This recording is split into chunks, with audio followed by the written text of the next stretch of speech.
You're listening to the 95 Podcast from the team at 95 Network, where we host conversations specifically designed to support leaders in small and mid-sized churches.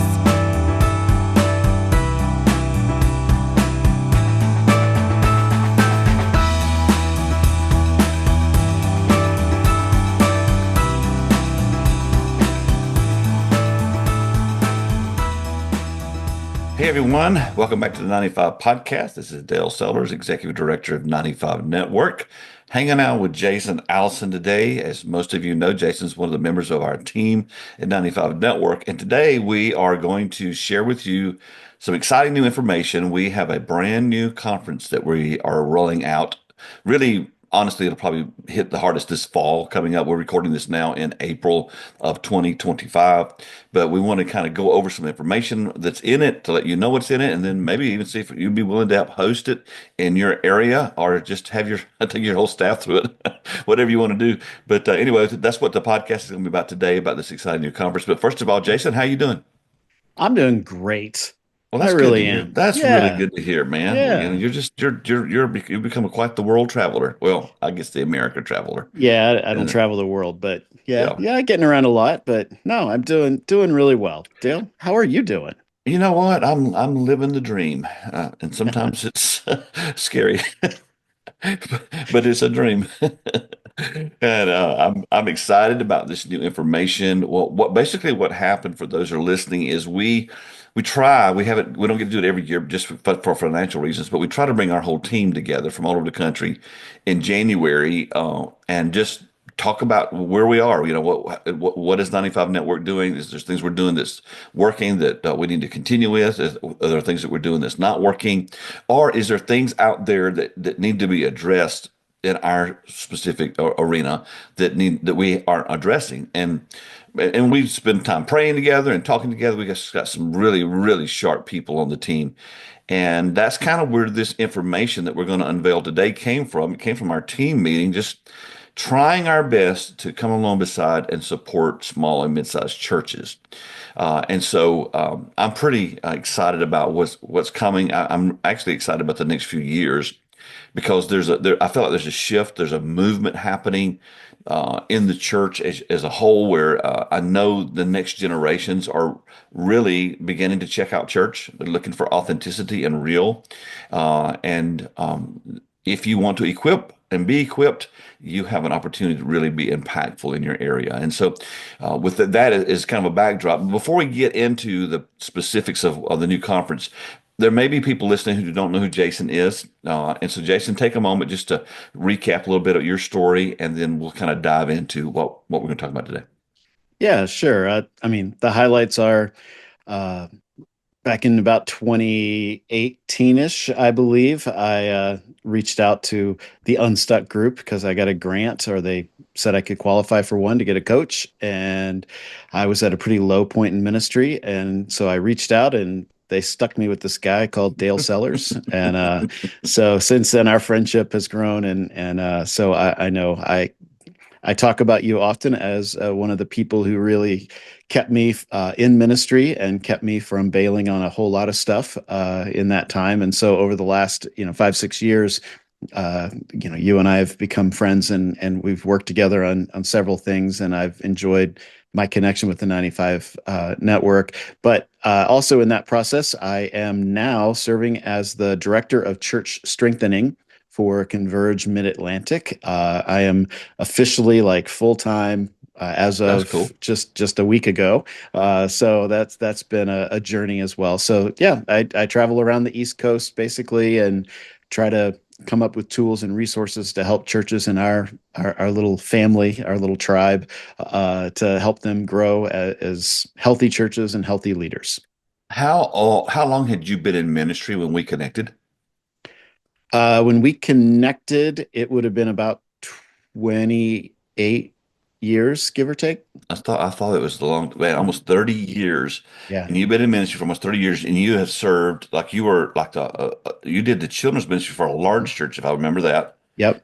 and that had gone very well. But Yeah. talk about that, and then going into the planting part. Yeah, I mean, I did children's ministry at a really large church, and then became this is a great title, the director of spiritual maturity at a church plant. We need you to do that for the network. I'm going to It's sign up. I need some Yeah. help.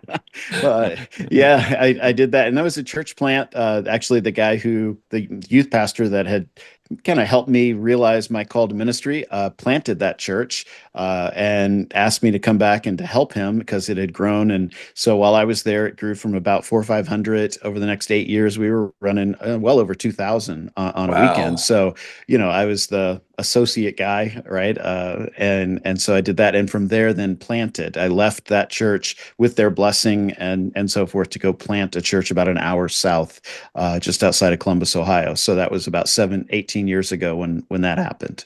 Why did you go plant a church? Well, I thought God was calling You're me to still asking do it. yourself that same question. And I do think he did, but his ways are not our ways. I, I mean, I planted the church, and there are lots of people whose lives have been changed out of the Hmm. ministry of that. There were, I think we had almost 100 baptisms over the 10 to 12 years that we were operating and so forth. And so, I mean, I do feel like that there was a calling in that, and that God was moving. And then in the process, ended up bringing that to a close by merging it into another church plant that a couple of friends of mine were wanting to do in the same area, merged that together. And then I stayed on as more the number two guy to support the lead pastor, kind of handed him the baton. And so that's been for the last 5 years, what I've been doing in that. And that church plant is going pretty well. And we're seeing people baptized, we're seeing things happen that are good. So it's not this explosive, we're not going to make the cover of any magazines, Hmm. but it's still, God is moving even out of the stuff that happened in my tenure as the church planter and lead pastor. Some was really, really good, and then some of it was a struggle. And so, yeah, I had to So learn from that. you were in ministry basically almost 20 years, and you planted a church. How long did that last before you merged? It would have been so '06 to 2020, so about 14 years. Okay. When you look back at that now, Mhm. what do you think? What is when you look back at that, what was the name of that church you planted? Terra Nova. Yeah. So Terra Nova, when you look at Terra Nova, when we say that, what does that make you think? That's an evolving answer, Okay. honestly. That's why I asked you. That's why I asked you Yeah, that. because I mean, right now I look back, and part of me thinks, God, why did you call me to do that? Mhm. Because I know good things happen, but I also know there were consequences to the decision. Ripples in my family, and strains and conflicts, and just difficulty.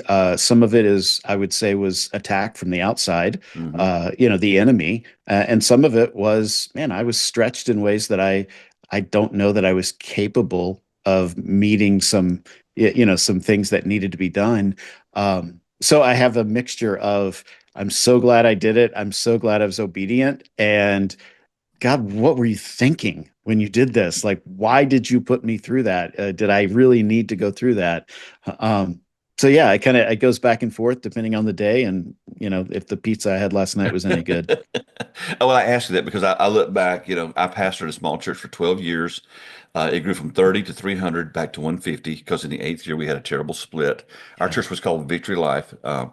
And I look back at that and I have just a mixed bag of emotions when I look back at it because yeah, one, I was not at all prepared or equipped to do what I was doing, but I was being told through the conferences and the church, and this was the church growth movement time. right, The principles, if you do this, your church will grow. If you do this, it'll grow.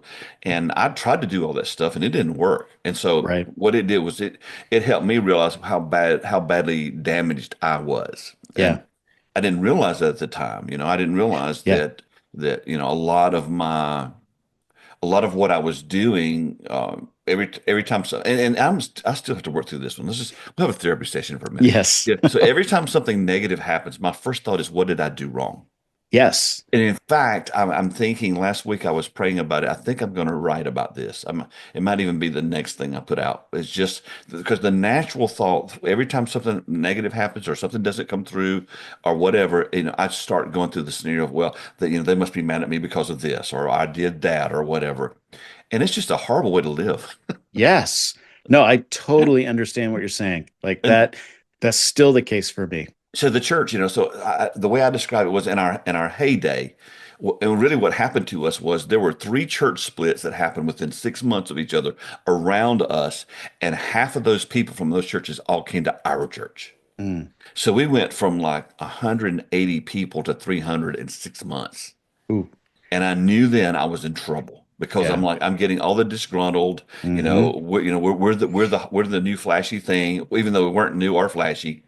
What I thought would happen did happen. It all blew up in our face. Yeah. But I remember just thinking, if I could have described what it was like leading back then, it was like I was, spinning plates. I was spinning plates, and so Yeah. I feel like I had like seven plates. I tried to keep spinning all the time, and I would raise up people. I would do all the things they told us to do. I'd pour into people. I would raise up leaders. I'd spend time with them, and I would raise them up. I would equip them, and I would hand off something to them, and let them have that plate and begin to work on the other plates. And then it was like they would drop their plate on purpose, so I'd come back and hang out with them. Oh, yeah. And so I remember realizing probably in about the eighth year, somewhere up near this church split time, these people, they don't want me to be their pastor. They want me to be their buddy. Yes. And that's when I realized, because I used to pray and go, okay, God, how do I know when it's time to leave? And Mm. what I realized was somewhere in that season there, I got to the point where I was everybody's buddy, but I could not inspire them to do ministry, to use their gifts, to give, you know. Yeah. And so what we ended up doing after we went through the split, we hung on for 4 more years, and then we closed the church. It Yeah. was not healthy enough to hand off even to an enemy. And so I talked to three pastors in our area, three different type churches, and I just said, "Hey, we are closing. I'm recommending your church is one of the churches that our people go to." But I look back at it now and I'm going, "Man, if I hadn't gone through all that, I wouldn't be doing what I'm doing now. I I wouldn't have know. been able to write the book Stalled. Yep. I wouldn't have gone through a lot of the counseling and revelation that I've gotten about why I was the mess that I was, or should I say, why I am the mess that I am. One of those works. I mean, Yes. I'm 60. I'm gonna be 63 in June. We're recording this in April. Yeah. I should have arrived by now, but I haven't. And No. so that's working in that setting, and I think this would be true of you too. Working in the settings that we worked in gives us a tremendous passion, compassion, Mhm. patience, understanding, all those words with small church pastors. Absolutely. Because, and at my time, I really bought into the John Maxwell, into leadership, and there's so much that I learned from him. But I did catch some things. I'm not saying he taught these or he said this, but I did get to the point where I thought, well, if you're not a leader, you're just not worth anything. Right. If you're a manager, you don't count. Or if you're not if you're not driven, then why are you even alive? I mean, I Yeah. just had this really disdain toward anybody who wasn't leadership oriented. And then I realized that's a sorry attitude and it's wrong. Yeah, there's that. That God made some people to be managers and some people to be leaders and some people to be, we need all the parts of the body.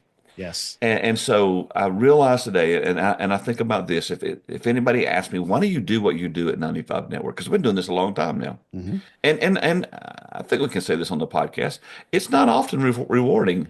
And what I True. mean by that is we don't get a lot of, boy, thank y'all, or we're Yeah. implementing what you're saying. We get a lot of resistance still. We're Yeah. trying to help people, and so, but I just remember there were multiple times I didn't have a Jason, I didn't have a team, Right. and there were multiple times, and every time I say this, I can see this, that I'd Mm. lay on the floor of my office and cry for a friend. Yeah. Because Yeah. I'm going, God, I don't know who to talk to. I don't want to take this home to my family. I don't want to Mhm. put this burden on my wife. I don't want my kids to grow up and hate church. Mhm. And I've told this story more recently. Uh, but I went to a board member. I went to one board member, Oh, and I yeah. and I sat down with him at one of our favorite restaurants. And this guy, I hunted with this guy. I fished with this guy. He was one of my plate spinners. He Yeah. he he was over our home group ministry. I mean, they would have 30 people show up at their house on Sundays after church for home group. Yeah. I mean, he just could build community. And I just said, "Hey, I need to talk to you today." I said, and nothing's happened. Nothing. I'm not quitting. I'm not nothing. I'm not. Nothing immoral's happened. I need to talk to you. I got some things going on. I just need to talk through. And as I started talking, he puts his hand up across the table in front of me and says, "Stop, Pastor. Stop." He said, "I don't need to hear this." He said, "My life's a disaster, and I need your life to be perfect. So I really don't want to know." Oh, And I just remember thinking of that day, I guess you do carry this by yourself, and you do yeah. this alone. You're on your own. You're on your own. And as we both know, that's not true. And that's why I No. love Converge. That's why I love 95 Network. I love any ministry out there that's coming along beside supporting. And Dirt Roads Networks does this. Hmm. Carl Vaders does this. But we just come along beside pastors and say, hey, you're not broken. You're Yeah. not less than. A lot of you were not equipped to do what you're doing, whether you're in a small church or big church. Yeah. And so we exist to help you guys. And so Yes. what does that make you think? That makes me think I wish I was connected to something like this. I say that a lot. I Yeah. wish 95 Network had been here when I was Yeah. there. You know, Yes. Yeah. Yeah. Because a lot of it isn't, I didn't need, I had a lot of tools. I didn't necessarily know how to use them well, yeah. but I needed someone to just walk with me and say, Mhm. "Hey, notice this," or don't forget this," or "Did you see how that went?" Do just the walking alongside thing that Mhm. I didn't, we say this in the soul care seminar, but the problem with blind spots is that you can't see them Yeah. and you need someone who can help you see them. And I didn't have that. And so I got blindsided a couple of times. Mhm. And it was as much my fault as the person, who did it. Yep. And so that having something like this would have been just, I think it would have, I don't know that it would have changed the course of history necessarily, because I think God has used some of that to get me to where, Absolutely. so I can't, you can always play that game of ifs and buts, Yeah. right? Yeah. If they were candy and nuts, oh, what a Merry Christmas. Yeah. But, I do know what we are doing has the potential to truly support and help pastors and leaders. Well, when I had the opportunity, because I was on the board for 95 Network. 95 Network was founded by Jim Powell out of Peoria, Illinois, and I was serving on the board. And then he stepped down and turned it over to me and some other pastors. And we had a group of pastors that were on our leadership team, and they wanted me to be the head of 95 Network to take executive director role. Well, I didn't want to do it because I was also already serving with the Unstuck group, where I met Hmm. you. And my whole life, I have always envisioned, I've always wanted to be part of a great team. Hmm. And man, the people at Unstuck, they were just such amazing. This they all still are Yeah. amazing people, great, great leaders, great, very sharp, very smart people. And honestly, I didn't want to leave that because it was a situation where I had to leave that to do this, and Yeah. I didn't want to leave it, and so I didn't do it for like 6 months. Yeah. And then God let some hard times come, not at Unstuck, but in other areas that led me to say yes to this position. And I've had opportunities to do things that I would have never had a chance to do before. But the point of sharing that is I was so blessed to be part of a team. And we built Yes. a team here at 95 Network as well now. But when you're a small church pastor, you don't have a team. No. So often you're an island, and I say that not that because you choose to be one. Sometimes it's just the way it is. And then Yeah. I've always said the reason that 95% of churches are small, is one of two or mid-size. There's one of two reasons. Either one is the pastor is not an equiper. The pastor, Mm. in other words, they won't give things off to people because they need to be doing everything so they can be needed. They'd rather cut the grass with the push more so they can get a pat on the back than get someone else to do it. Yeah. And so there's this need inside of us to be affirmed, Yeah. and that is certainly what drives some pastors. But the biggest problem or issue that I think causes it is that the church governmental system of the church government in America is not biblical; it's American.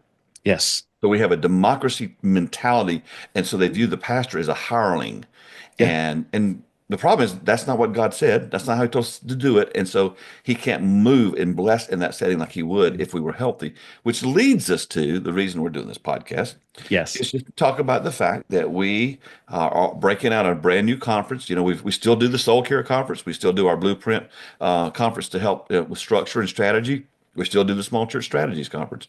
But as in our meeting in January, we just felt like God, is there something that we need to be offering? And we spent, a good bit of time before we even Mhm. started working on anything, praying and just Yeah. asking the Lord to lead us. And throughout the day, as we worked through some things, we came up with that, basically we want to help create healthy, thriving churches. Yeah. And so we're doing a new conference right now. I mean, the title could change, but right now we're calling it Equipping Principles for Cultivating a Healthy, Thriving Church. And this is some really good practical stuff. As I said when I wrote Stalled, I wish someone had written that book when I was stalled. Yes. And as I look at this stuff in this conference, I'm going, good gracious, why couldn't somebody have done this when we were pastoring? Yes. Yes. Timing is everything. It is. And so what we're going to do today is we're going to just kind of walk through just the overview of this conference. It's 3 sessions. And one of the things we have done at 95 Network with our conferences is we've shortened them a lot. We try to get them done in half a day so that if you show up at 9 o'clock, by noon, we are done with the conference and then we have lunch on site. And so this conference is going to do that as well. And it's 3 sessions like we've had in the past. But the last session is something, we're going to get out there a little bit and try something new. And we'll kind of talk about that in just a little bit. But the first session, we call it the foundational pillars to establish. So if you're leading a church, even though I can't say that, it is something that we're trying to do is we want to help churches understand that they've got to develop some foundational principles that will help guide them with how to do this. So if you want to, why don't you dive in a couple of those? Well, yeah, I mean, the first one is simply making involvement easy. If you create an institution that no one can get into, it's going to be really hard to have a healthy institution where people are growing in their faith. Um, and it's funny to me, though, how difficult it is for pastors to really have a clear next step. They kind of want to have a bunch of options, but Mhm. nothing is really clear. And so it's hard for people to know, hey, I enjoyed this. I want to be part of this. What do I do next? And when the answer to that question is 3 or 4 paragraphs long, Mhm. then you end up getting overwhelmed and don't do anything. I recently did a vision day with the church and as we finished it out, we realized that the biggest problem was that one of the problems where they had was that they do membership process and they were upset because people were not joining. But as we dove into it, we realized they didn't have a clear process for you to join. So here Yes. they are. They're all upset with the people and going, these people, they won't join the church. And it's like, you don't have a clear next step. It's as simple as, if someone comes to your church and they want to become a Christian, is there a clear next step Yeah. of what to do that? And Yeah. it's kind of like you'll visit a church and there's no signage anywhere. And you're like, I need, because someone please tell me where the restroom is. And you'll talk to a church about, oh, you need to have signage. And they're like, everybody knows where the bathroom is. No, they don't. And everybody doesn't know the clear next step. So that's why Yes. that's important. What's the second one? A unified purpose. And this is one where, we churches, you got to know what the church is about. Hmm. You say this all the time, but 2000 years ago, there was a man who, gave us a mission, right? He gave, and God gave us this book called the Bible. And Hmm. in it, Jesus says, go and make disciples. And at some point, we have to be unified in our purpose. And that's going to grow out of spending time together praying, right? Evaluating what's going on around you. I call it exegeting your community, right? You got to know the Oh, that was community. deep. I like that. Yeah, if you're going to learn how to reach them, you got to know who they are, which kind of leads to the next pillar, which is discovering God's desire, right? When Hmm. we say this all the time at Vision Days, but God wants to reach your community more than you do. Absolutely. And the question is, are you going to join him in that? Do you really want to say yes to God in giving him your church so that it can actually be, it can accomplish something in the community in which it lives? Yeah, well, another principle we're going to talk about when we talk about these foundational principles is valuing evaluation. Yeah. We do not do this in the small church very well at all, where Mm-mm. we actually evaluate. In fact, one of the big things that I say is in the small church, we're known for doing 20 things poorly instead of one or two things well. Yeah. And we need to hone down and focus in so that we can do those things. And then we need to follow through. Another issue we see all the time is that churches they don't follow through, and there's no accountability. And Right. so you've got to have a evaluation is a process you can put in place. Hmm. And let me give you a simple example. So we're recording this a couple of weeks before Easter. I've seen churches who will make a big push, maybe 2 months before. Oh, we're going to do this at Easter. We're going to have this thing, and they'll get banners printed and all this stuff. And they talk about this special thing they're going to do for Easter, and then something happens and it falls apart, and then they don't do it, and then there's no accountability. There's no Right. repercussions for that. And so you've got to have an evaluation process in place. And then the final principle in that first session that we talk about, our foundational principle, is just obeying the Holy Spirit. You know, I'm a That's novel idea. Jason, I'm amazed, man. There's just a lot. I worked with a church recently that I shouldn't. Well, I just said, we spent 8 hours together today, and not one person mentioned anything about the Holy Spirit at all. Yeah. And you're telling me you want a New Testament church and you want to, be empowered to do what God called you to do. And yet there's no apparatus in place. There's no avenue in place to where you even acknowledge that the Holy Spirit wants to move and work in your church. And so that's a huge principle. Well, and I mean, part of that too is I really believe that a healthy church needs a healthy leader. And Yes, so if the leader of the church, the pastor of the church, is not regularly connecting with the Holy Spirit hmm in times of prayer and study that aren't just preparing for a sermon, right? If that's not happening, then it's going to be really hard for the church as a whole to be led by the Spirit when I'll the tell you right pastor's now, not. man. When I hear someone say that when I was pastoring, I was always convicted because I was always behind. I was always behind. I Yeah. mean, I did so many of my sermons on Saturday night and sometimes Sunday morning. Mm, And I was so busy all week. And I'd look back and go, what was I doing? yeah. Yeah. But I mean, my majority of study time in those days was just getting ready for Sunday, and Yes. and that's not going to keep me healthy on the inside. So Yeah. let's do this. Let's take a short break. We'll come back from the break, and then we'll talk about sessions 2 and 3. And we're just giving you just a broad overview of the things we're going to cover in this new conference on developing or equipping you to cultivate a healthy, thriving church. So take a short break. Be right back. Back here with Jason Allison, just talking through some of the content of our new conference and really the heart. We spent some time at the front, just talking about the heart of why we do what we do and why we're trying to serve small and mid-sized churches. Because Jason and I both have been part of the small and mid-sized church. We both pastored those. We both we didn't fail. We just didn't blow the doors off. We did not make the cover of any magazines.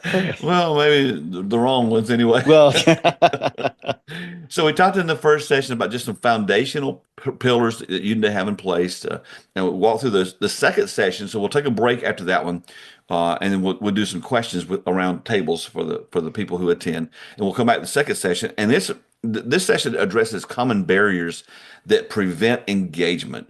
Barriers that we have in place, things that are either we know we have in place or we don't know we in place that keep people from getting engaged or involved in walking through what God has for them. So, Jason, what's the first one of those? the first one is that there's no internal inspiration or intentional calling, which basically pastors, they don't have a vision for where this church could go or what it could become. Why is that a problem? Well, you know what? I'll tell you. One of the reasons it's a problem is because if you don't have a vision for it, someone else will. Yeah. And then you're not the one actually leading the church. And yet you're the one that God has called to lead the church. And that's going to create some problems. We're not going to go into all of the details of every one, but this particular one, I think we need to spend a little time talking about this. So some of the things that we address here is, when you don't have clarity in your mission and vision, sometimes you just make stuff up. Oh yeah. And then we call it the Holy Spirit. Well, I remember, the example that I've always heard is, it's like taking spaghetti and throwing it on the wall and see what sticks, and then whatever sticks, that's kind of what you do. Yeah. That's not really very Well, inspired. you just end up with a bunch of spaghetti everywhere when you do that, and a big mess. Yeah, that's And exactly what happens. yeah, And another point that we make in there too is, and I've seen this one more times than not, is when you don't have a vision, you just copy somebody else's. yeah, yeah. And it doesn't work. Mm-mm, mm-mm, It just there where it works for them, that context is not your context. mm-mm. There's some things you can learn from it. I'm not saying don't look, but oh my goodness, at some point you've got to say, God called me for this time in this place, and He asked me to bring myself to this.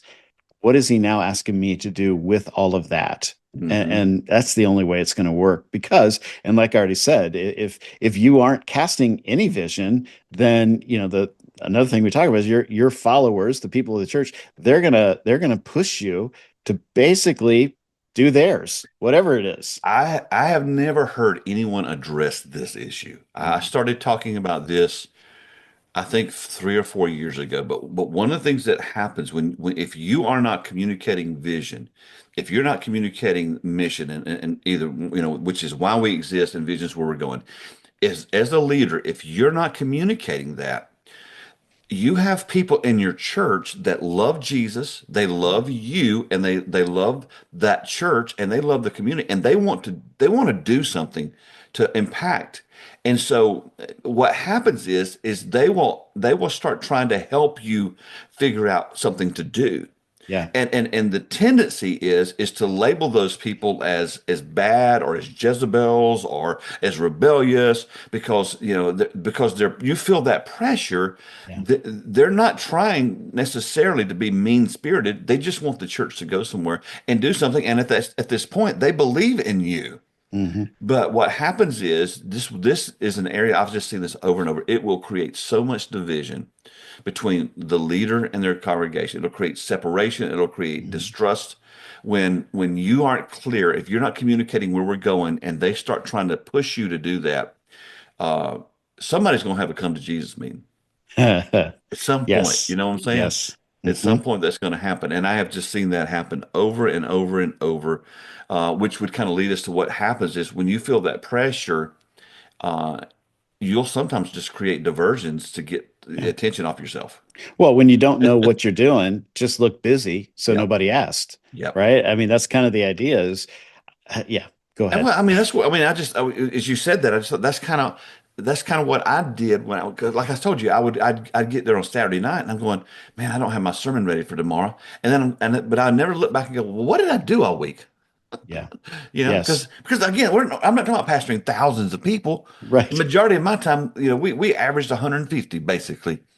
And that's counting kids and everybody. And so Hmm. I had a youth pastor and a children's person. So it's like, I mean, what did I do? Well, I think part of what I did was I tried to stay busy so I didn't have to deal with the Yeah. fact that I didn't know what I was doing. Yes. And I mean, I have done the same thing. So no judgment on this end, that's for Yeah. sure. Well, and that's all that we just talked about is really just in that first barrier. Yeah. But we think it's a very important thing to address. The next one that we deal with, and which we've dealt with this before in our a couple of other conferences, we talk about leadership insecurity. Yeah. And so we're not going to spend a lot of time talking about that now, because if you're dealing with insecurity, it comes up in every area of your life. Yep. It It just shows does. up. It does. But that So leads to the third one, yes. right? It is, and this is just real, especially in smaller churches, is a lack of resources. So I you mean, brought that can that be a out barrier. when our team met together, and you just talked about, I mean, we this is one of those things that you already, oh, well, everybody knows that. But yeah, but it can still be a barrier because you got to deal with it. So talk us through that a little bit. Yeah. Well, it's one of those things where you hear some of these churches cast this big vision, or they do this, thing, and you're like, man, that would be amazing in our town if we could do that. And then you look around and you're like, I don't have enough people to do this. I don't have enough money Mhm. to do this. I don't have enough, pull in the community to even influence anything here. And then you just get frustrated, and then you get discouraged. And, and so you look around and it's like, yes, God wants you to do something, but uh, you also have to be realistic. in Yes. that. I was talking to a friend of mine, and he talked about this idea of managing expectations, especially in things like this. It's Hmm. like, when you are presented with this idea, this concept of what could be, right? And that's what a vision is. Hmm. Then there's a practice in managing the expectations where the first thing you do is you really think about what are the idealistic, like what are the outcomes that could happen? Like if everything went perfectly and God showed up, and talk through that, write it down, work it Hmm. through with your team, but then go to the next one, which is also now approach it from a pessimistic perspective. What would happen if everything went wrong? What are the worst possible outcomes? But then the third thing, and this, you got to go through those two to get to the third one, and that's the realistic outcomes. Hmm. Like, okay, it's probably not going to be the idealistic one. It's probably not going to be the pessimistic one. But what are the realistic ones? And then can I be okay with that? Yeah. Can I accept that to recognize here are the resources that I have? Here are the things going on in my community that I can work with. Here's the stuff, and now I'm going to move forward with that. And it's not just, oh, get a bunch more money. It's really, no, no. How can I actually use what is in front of me to Hmm. do what God is calling me to do? And yeah, I may not start the next, celebrate recovery movement across the entire country, or, alpha group like that. No, it might just be in this community for the next season. We are doing something that's actually meeting a need. But to do that, I got to do things like I got to just streamline things. I can't be doing everything. I can Well, do a couple you're things. not going to be held accountable for what you didn't have. Yes. I mean, the stewardship principles are not about what you didn't have. It's about doing what you could with what you had. And, Yes. and so I think that was a really good way to evaluate because I thought I would never do that second session you talked about, the pessimistic one. I was like, no way. So I was never probably realistic. But that's the thing, is sometimes you got to the all of that gives you the contrasting colors so that you actually get a full picture, and you get to evaluate ahead of time, how am I going to respond when Yeah. expectations are exceeded or they aren't met, or if they just are, kind of, what is that going to look like? Yeah. And you can work through it together. Yeah, I was pretty big mess back then, so probably didn't do good with this one. Well, oh, and this next one, you brought this up in our team meeting as well, and I want you to address it. But we talk about our fourth barrier is being isolated from current needs or Yeah. current cultural needs. What Yeah. is that? What is that about? Well, honestly, if you've been a Christian for more than 5 years, you probably don't know any heathens, right? I mean, you're surrounded in your little Christian bubble, and then pastors, man, we spend all of our time with Christians, Mhm. and we go to a church to work, and so we don't know what's going on in the world around us, Mm. and so we get disconnected, and we think this next thing, that this idea we had that's going to be so cool and it's really going to connect with the community, and we actually haven't talked to anyone in the community to see if it's something that's needed. Yep. And so, and you've got to admit that, and then you've got to take steps to get outside of that. Yep. And maybe, I've got a friend who he's kind of out just outside of Philadelphia, and they opened a coffee shop. And I know that's the cliche thing for church, but this isn't in the church. They Yeah. actually Outside the church. created a Mhm. nonprofit out, and I mean, now all of a sudden they have an AA meeting that meets there, and they're having 70 to 80 people show up to this AA meeting Wow. because it's not in a church, it's at a coffee shop, and they like close the place down so this meeting can happen because that's a problem in their community. But he had to get outside of the church. I mean, he drives a school bus now Mm. just so he can be in touch with the families in their community. That's The extra bold. income's never bad, but Yeah. things like that is we think outside the box, do something different so you can be connected and you can actually know what the current cultural needs I could are. even say you could even just look at your Sunday morning service. There is so much insider language Oh, that we use. When Gene and I went to a church recently, and it was just like, I mean, great church, and I struggle with this tension because I know that church should still be church, yeah, but just all the language, and I'm not talking, just pick up lines and that kind of thing. It's so churchy yeah, that for those who've not been to church or don't know the language, they feel really, it's like a barrier they got to overcome, and we yeah, need to remove barriers instead of create them. Which we have one more barrier that we yeah. talked about, and again, you kind of help guide this one as well. Well, it's that, the pressure to be all things to all people, right? And that's leadership. And you've already touched on this in a few ways, but the idea that, hey, you got to know what you're about and then stick to it. Yeah. You don't need to be everything. I've tried that and it's exhausting, and you never do it. You never win. Nope. And so, man, just figure out what God has called you to be, and what then God is calling that the church that you're leading to be. Man, stay focused on that and see what happens. And then we take a break and we sit around some tables and we answer some questions. And then we go to this brand new concept that we have introduced for our third session.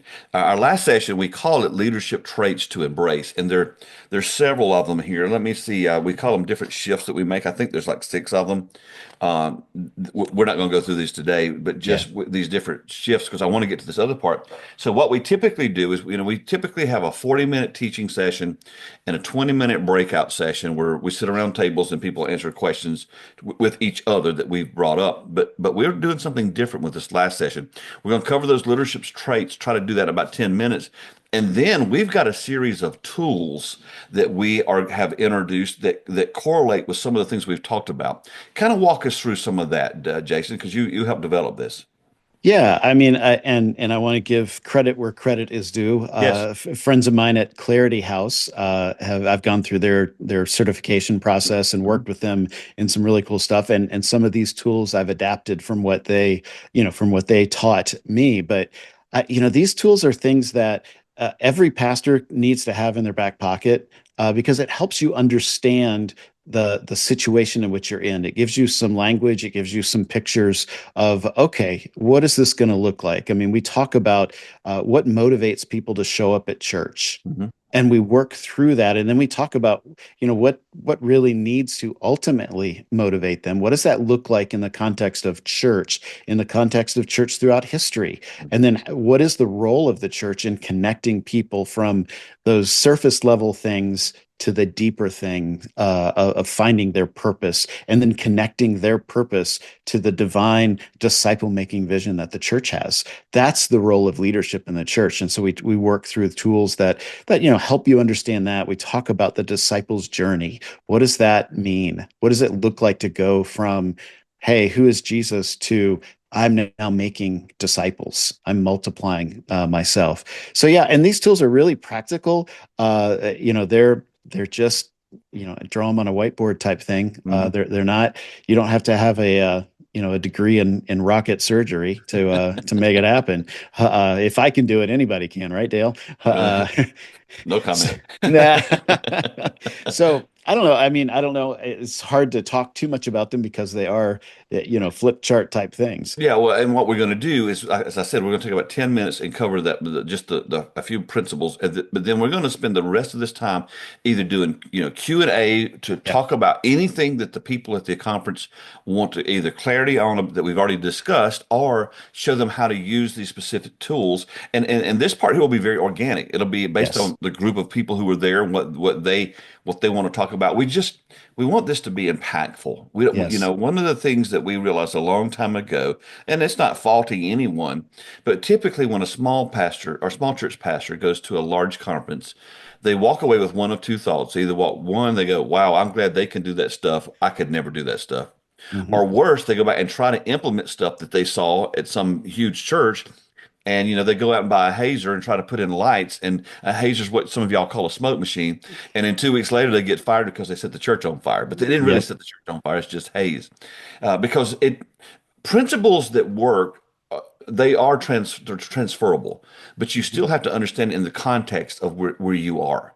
And so there is no magic bullet out there. There is no gimmick that will do. And even if you could come up with a hype gimmick that would work, the problem is it wears you and your volunteers out because you have to keep out hyping the last hype. Yeah. Well, it's what you win them with, you win them to. Yes, absolutely. If you win them with hype, you win them to hype. And you didn't win them in Jesus. That's right. Yeah. And so we're going to spend as much time in fact, what we'll do is we'll still do the timing so that third session ends in time for lunch, but we're going to hang around after lunch. So if somebody does want to learn some more of these principles or the tools that we have, or they still have questions that need to answer, we just want to be there to serve. We want to be there to help, sometimes when I look back at my life and I look at ministry, I've not really worked for any really good leaders.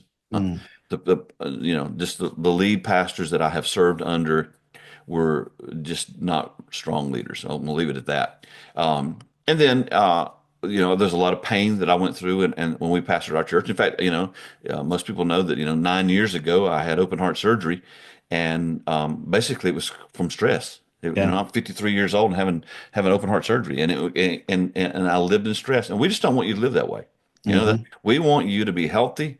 We want you to be whole. I mean, that's why we got the Soul Care Essentials Conference. Yeah. And then we thought, you know what? Well, let's support that. Let's partner that conference with this new one, just to help churches learn how to be equipped to cultivate a church that's thriving and that's healthy. And one of the things you always hear us say at 95 Network, as we work with churches, our first priority always is health first.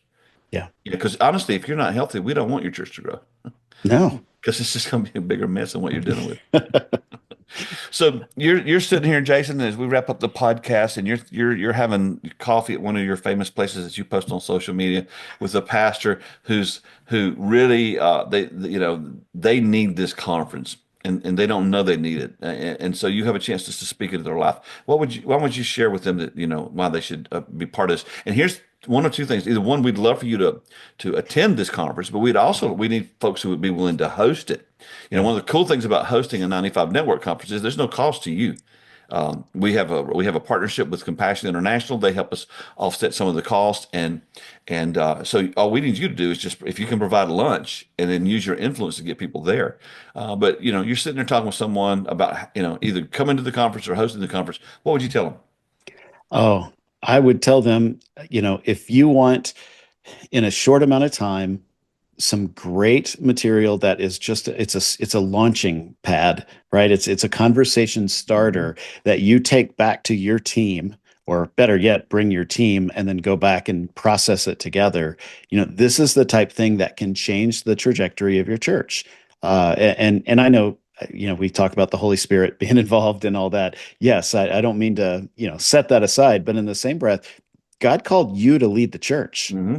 And if you aren't leading it, then let's figure out why. What are the barriers that are keeping you from leading it well? And I think we've identified some, and I think introducing this can help you then lead your team better, which will then make the church healthier. And really, that's the goal. The goal is healthy churches. That's what we want to do. We want to help you be healthy and then create a healthy ministry, because at the end of the day, what's going to happen is there's going to be souls that will meet Jesus. And that's Yes. why we do what we do. Amen. So there it is, folks. Well, this is kind of an overview. If you have any questions or want to know more about it, just feel free to reach out to us here at 95 Network. You can reach me at dale@95network.org. You can also reach Jason at 95network.org. And we would love to serve you, help you, and we are really looking forward to rolling out this new conference. Yes. Can't wait. Thanks for listening to the 95 Podcast. We look forward to sharing another episode with you next week. In the meantime, visit our website at 95network.org. The website is loaded with great resources created for small and mid-sized church leaders. Until next time, have a great week.